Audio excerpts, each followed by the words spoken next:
ഈ കഥകളിയിലെ 19 വർഷമായിട്ട് നിൽക്കുമ്പോൾ നമുക്ക് സ്വാഭാവികമായിട്ടും പക്കമേളക്കാർ അല്ലെങ്കിൽ കൂടെ നിൽക്കുന്ന തോഴന്മാര് അത്രയും അടുത്തൊരു തോഴൻ എപ്പോഴും ഉണ്ടാവും ഒരു കലാകാരനെന്ന് ഞാൻ കേട്ടിട്ടുണ്ട്. അപ്പൊ അങ്ങനെ ഒരു വ്യക്തിത്വം കൂടെ എപ്പോഴും ഉണ്ടാവുന്ന അല്ലെങ്കിൽ പറഞ്ഞറിയിപ്പിക്കാൻ പറ്റുന്ന എന്തെങ്കിലും ഉണ്ട്? ഇതിപ്പോൾ അങ്ങനെ ഒരാളെ മാത്രം നമ്മളങ്ങനെ ഇത് ചെയ്യാറില്ല. കാരണം നന്നായിട്ട് പ്രവർത്തിക്കുന്ന, ഇപ്പോൾ പാട്ടാണെങ്കിലും കൊട്ടാണെങ്കിലും നന്നായിട്ട് പ്രവർത്തിക്കുന്ന എല്ലാവരെയും നമ്മൾ കൂടെ കൂട്ടി നമ്മൾ അരങ്ങത്ത് പ്രവർത്തിക്കുന്ന, അല്ലാണ്ട് ഒരാളെ മാത്രം ഒരിക്കലും ബേസ് ചെയ്തുകൊണ്ട് നിൽക്കാൻ പറ്റില്ല. അത് വലിയ ബുദ്ധിമുട്ടാണ്. അപ്പോൾ അത് സ്വാഭാവികമായിട്ട് മറ്റുള്ളവർക്കും ഒരു മാനസികമായ ബുദ്ധിമുട്ടുണ്ടാകും.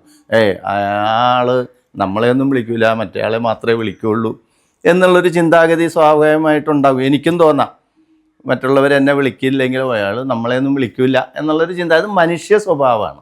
പക്ഷെ അതുകൊണ്ട് നമ്മൾ ഒരാളെ മാത്രം ഇത് ചെയ്തുകൊണ്ട് ഞാൻ അങ്ങനെ പ്രവർത്തിക്കാറില്ല.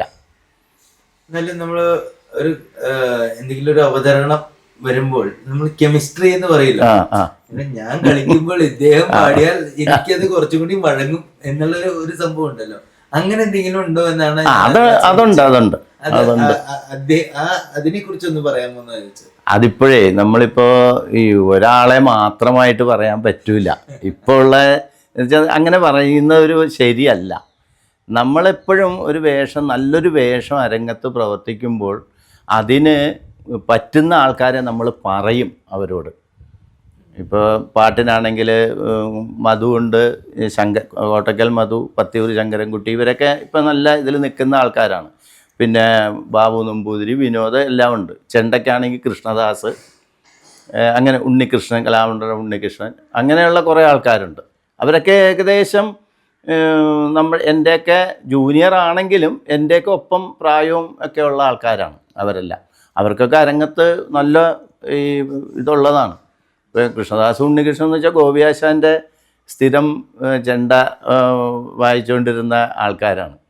അപ്പോൾ അവരെ നമ്മൾ സജസ്റ്റ് ചെയ്യാറുണ്ട്, ഇവരെ കിട്ടുവാണെങ്കിൽ നന്നായിരിക്കും എന്ന് നമ്മൾ പറയാറുണ്ട്. വേഷവിധാനത്തിൽ എന്തെങ്കിലും വ്യത്യാസങ്ങൾ വന്നിട്ടുണ്ടോ? വേഷവിധാനം പണ്ടത്തെ കാലവും ഇപ്പോഴത്തേതും വെച്ച് നോക്കുമ്പോൾ വളരെ വ്യത്യാസമുണ്ട്. കാരണം ഇതൊരു ദൃശ്യകലയാണ്. ഈ നമ്മളൊരു ഇതിൽ പോയാൽ ഒരു നന്നായിട്ട് ഡ്രസ്സ് ചെയ്ത് നിൽക്കുന്ന ആളെ നമ്മൾ ശ്രദ്ധിക്കും. മറ്റേ അപ്പുറത്ത് അയ്യോ അതെന്ത് ഡ്രസ്സാണെന്ന് നമ്മൾ തോന്നും, ഇല്ലേ? അതിലെ ഏറ്റവും വലിയ ഉദാഹരണമാണ് ഇപ്പോഴത്തെ കോസ്റ്റ്യൂം,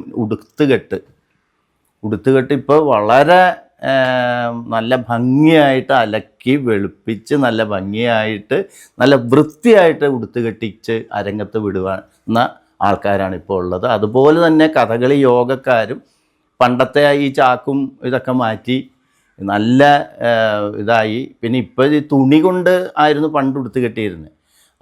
അതിപ്പോൾ പറ്റൂല. കാരണം കളി കഴിഞ്ഞാൽ പിന്നെ അലക്കാൻ വേറെ പോകണം. അത് കാരണം ഇപ്പോൾ പ്ലാസ്റ്റിക്കാണ് അടിയിലിടുന്നത്. അത് നമുക്ക് നോക്കേണ്ട കാര്യമില്ല. പക്ഷേ പുറമേ ഇടുന്ന ആ ഡ്രസ്സുകളെല്ലാം വളരെ ഭംഗിയായിട്ട് ഇപ്പോൾ ചെയ്യുന്നത്.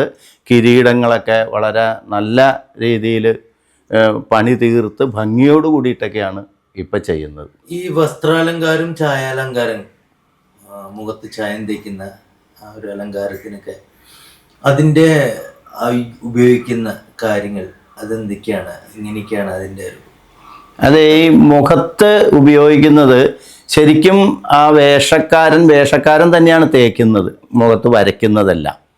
അതിന് മനയോല എന്നാണ് പറയണത്. അത് നമ്മൾ ഭൂമിയിൽ നിന്ന് കുഴിച്ചെടുക്കുന്നതാണ്. അത് ഈ വെടിമരുന്നിനൊക്കെ ചേർക്കാറുണ്ട് ചില ഇതിനൊക്കെ. ആ മനയോല എന്ന് പറഞ്ഞൊരു മഞ്ഞ കല്ലാണത്. ആ കല്ലിലേക്ക് നീലം ചേർക്കുമ്പോഴാണ് അത് പച്ചയായിട്ട് മാറുന്നത്. അതാണ് ഈ പച്ച വേഷത്തിന് എടുക്കുന്നത്. പിന്നെ ഉള്ളത് ചായമാണ്. പണ്ട് ചായല്യം എന്ന് പറഞ്ഞ് ഈ കല്ലുപോലെ തന്നെ ഒരെണ്ണം ഭൂമിയിൽ നിന്ന് കിട്ടുമായിരുന്നു. അതിപ്പോൾ ലഭ്യതയല്ല ശരിക്കും. അത് കാരണം ഇപ്പോൾ ഈ റെഡ് ഓക്സൈഡ് പോലത്തെ പൊടികളാണ് ഇപ്പോൾ അതിന് ഉപയോഗിക്കുന്നത്. എന്നാലും ബേസ് മനയോല ചേരും. എല്ലാത്തിനും ഈ മനയോല ബേസാണ്. വെളിച്ചെണ്ണയിലാണ് അത് ചെയ്യുന്നത്. എല്ലാം പ്രകൃതിയിൽ നിന്നുള്ള സാധനങ്ങൾ തന്നെയാണ്. തെങ്ങിൻ്റെ ഓലയാണ് നറുക്കായിട്ട് എടുക്കുന്നത്, ഈർക്കിലി കൊണ്ടാണ് തേക്കുന്നത്. പിന്നെ ഉള്ളത് ചുട്ടി. ചുട്ടി ഈ അരിമാവ് അരച്ചെടുക്കണം, കൈ കൊണ്ട് അരയ്ക്കണം, കല്ലിൽ. മിക്സിയിൽ അരച്ച് കഴിഞ്ഞാൽ ശരിയാവില്ല. നല്ല പോലെ അരച്ച് കഴിഞ്ഞിട്ട് ഒരു നിശ്ചിത അളവിൽ ഈ ചുണ്ണാമ്പ് ചേർത്ത് കലക്കി എടുക്കുമ്പോഴാണ് ഇത് നൂല് പോലെ, നമ്മളിപ്പോൾ ശരിക്കും ഈ തയ്ക്കണ നൂലില്ല, ആ നൂലിൻ്റെ വണ്ണത്തിൽ വരെ നമുക്ക് ഇതെടുക്കാൻ പറ്റും. അപ്പോൾ ആ നിശ്ചിത റേഷ്യോയിൽ ആ ചുണ്ണാമ്പ് ചേർത്ത് ചുട്ടി. പണ്ട് ചുട്ടി എന്ന് പറഞ്ഞാൽ അരി കൊണ്ടുള്ള ചുട്ടി മാത്രമേ ഉണ്ടായിരുന്നുള്ളൂ. അതിന് കുറേ സമയമെടുക്കുമെന്ന് വെച്ചാൽ രാവിലെ കാപ്പൂടി കഴിഞ്ഞാൽ ഈ വേഷക്കാരൻ, ആദ്യത്തെ വേഷക്കാരൻ ചുട്ടിക്ക് കിടക്കണം. എന്നാലേ ഒരു വിരലിൻ്റെ ഇത്രേ ഉണ്ടാവുകയുള്ളൂ ചുട്ടി.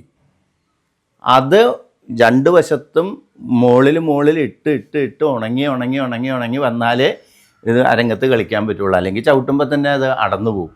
പക്ഷേ ഇപ്പോൾ പിൽക്കാലത്ത് കടലാസ് ചുട്ടി കണ്ടുപിടിച്ചു. അത് തിരുവല്ലായിലുള്ള ഒരു ആശാനാണെന്നാണ് എൻ്റെ പേര് കൃത്യമായിട്ട് ഞാൻ ഓർക്കുന്നത്. രാമകൃഷ്ണ പിള്ള എന്നോ മറ്റെയാണ്, എനിക്ക് അത്ര അങ്ങോട്ട് ഓർമ്മയില്ല. അദ്ദേഹമാണത് തിരുവല്ലായിൽ വെച്ചാണ് ഇത് കണ്ടുപിടിച്ചത് എന്നാണ് എൻ്റെ ഒരു അറിവ്. അത് കടലാസ് ചുട്ടി വന്നപ്പോഴത്തേക്കും സമയലാഭമായി. ഇപ്പോൾ 10 മണിക്കൊരു കളി ഉണ്ടെങ്കിൽ, രാത്രി 10 മണിക്ക് കളിയുണ്ടെങ്കിൽ രാവിലെ 10 മണിക്ക് ചുട്ടിക്ക് കിടക്കേണ്ട സ്ഥലത്ത് രാത്രി 10 മണിക്ക് കളിയുണ്ടെങ്കിൽ 6 മണിക്ക് തേപ്പ് തുടങ്ങിയാൽ മതി, മേക്കപ്പ് തുടങ്ങിയാൽ മതി. അത് ഈ കടലാസ് ചുട്ടി വളരെ സമയലാഭം ഉണ്ടാക്കി, ഭംഗിയുണ്ടാക്കി. അതാണ് ഏറ്റവും പ്രധാനം. വേഷത്തിന് ഇന്ന് കാണുന്ന ആ ഭംഗി വന്നത് ആ കടലാസ് ചുട്ടി വന്നതിന് ശേഷമാണ്.